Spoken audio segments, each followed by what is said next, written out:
एक रात बारिश की तेज आवाज में राहुल अकेला अपने पुराने घर में बैठा था। अचानक बिजली चली गई और अंधेरा छा गया। उसे लगा जैसे कोई दरवाजे पर दस्तक दे रहा है। धीमी लेकिन लगातार। वह उठा, दरवाजा खोला तो बाहर सिर्फ बारिश थी, कोई नहीं। वापस आया तो कमरे के कोने से फुसफुसाहट सुनाई दी, राहुल मुझे अकेला मत छोड़ना।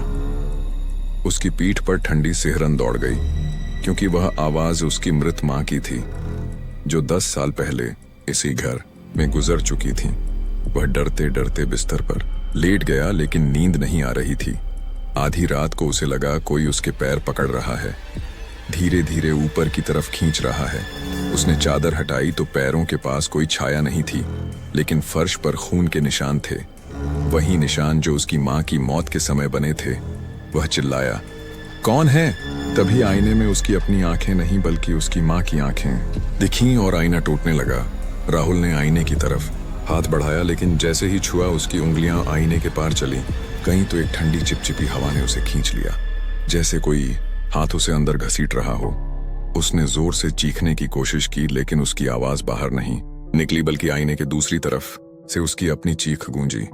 वह आईने में झांका तो वहां उसका चेहरा नहीं था, बल्कि उसकी मां का चेहरा था, मुस्कुराता हुआ आंखों में वही उदासी जो मौत के समय थी। तुमने मुझे अकेला छोड़ दिया था, आवाज आई। अब मैं तुम्हें कभी नहीं छोड़ूंगी। राहुल ने पीछे हटने की कोशिश की, लेकिन उसके पैर फर्श से चिपक गए। वही खून के निशान अब उसके पैरों पर फैल रहे थे।